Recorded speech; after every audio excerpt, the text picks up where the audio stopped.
নমস্কার বন্ধুরা, RP village স্টোরির পক্ষ থেকে সকলকে জানাই অনেক স্বাগত। আজকে বাজার থেকে মাছের তেল নিয়ে এসেছি। মাছের তেল দিয়ে দারুণ সুন্দর একটা রেসিপি তোমাদের সাথে শেয়ার করব। তোমরা পুরো ভিডিওটা দেখতে থাকো।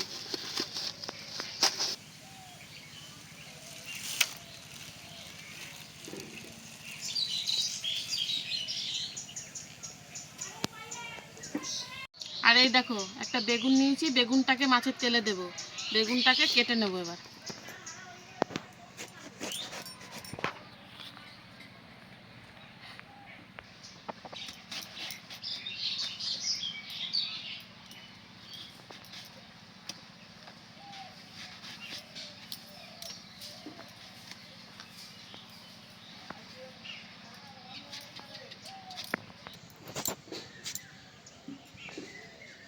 দেখো, এরকম ছোট ছোট পিস করে বেগুনগুলো কেটে নিচ্ছি।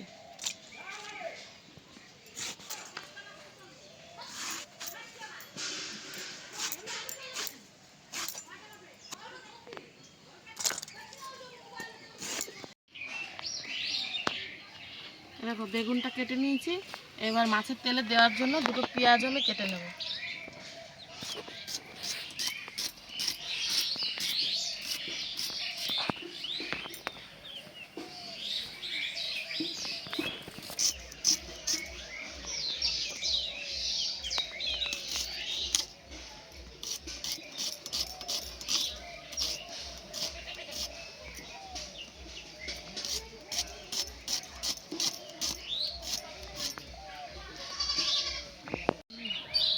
তেলটা এবার বেছে নিচ্ছি।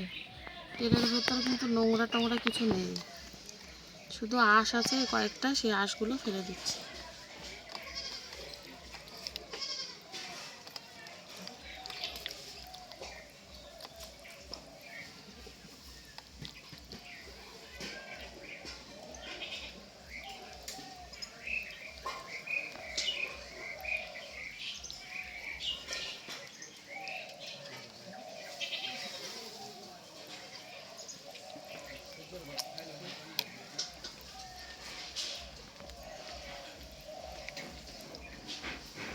এ দেখো, মাছের তেল খুব ভালো করে বেছে নিয়েছি, এবার ধুয়ে নিয়ে আসবো। সব কিছু গুছিয়ে নিয়েছি, এবার রান্নাটা শুরু করছি। প্রথমে কড়াইতে দিয়ে দিচ্ছি সর্ষের তেল। তেলটা অল্পই দেব, কারণ মাছের তেল থেকে অনেক তেল বেরোবে। এবার দিয়ে দিচ্ছি ফোড়ন। ফোড়নে আছে দুটো শুকনো লঙ্কা আর খানিকটা কালো জিরে।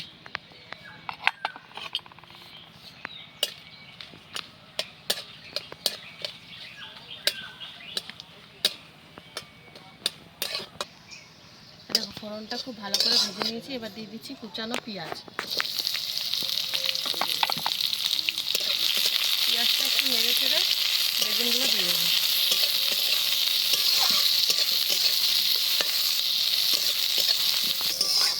পেঁয়াজটা একটু নেড়ে চেড়ে নিয়েছি, এবার দিয়ে দিচ্ছি কেটে রাখা বেগুন।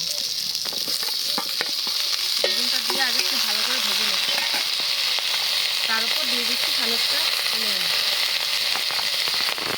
আর দিচ্ছি পরিমাণ মতো হলুদ গুঁড়ো, আর কয়েকটা সেরা কাঁচা লঙ্কা। সব কিছুকে খুব ভালো করে ভাজবো।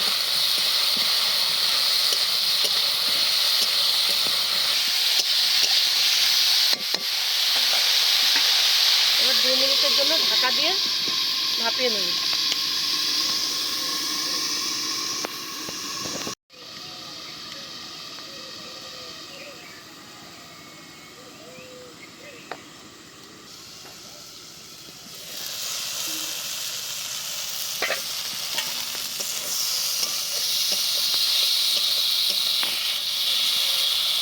দেখো, বেগুনটা প্রায় 70% মতো সেদ্ধ হয়ে গেছে, ভাজা ভাজাও হয়ে গেছে, নরম হয়ে গেছে। এবার দিয়ে দেবো মাছের তেল।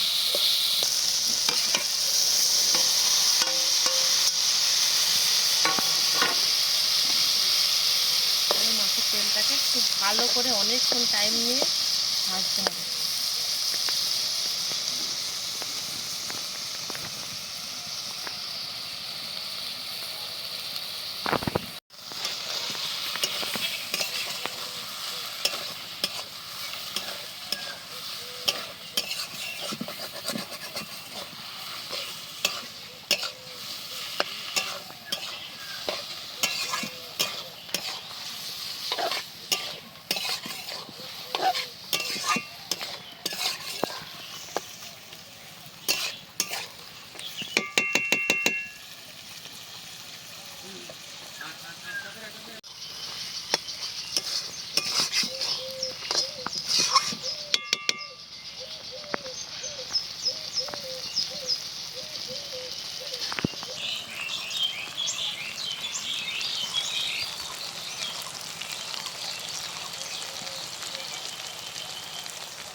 তেল একদম রেডি।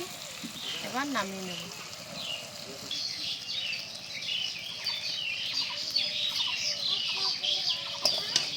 দেখো মাছের তেলটা দেখতে কতটা লোভনীয় লাগছে। এরকম মাছের তেল হলে এক থালা ভাত এই মাছের তেল দিয়েই খাওয়া হয়ে যাবে।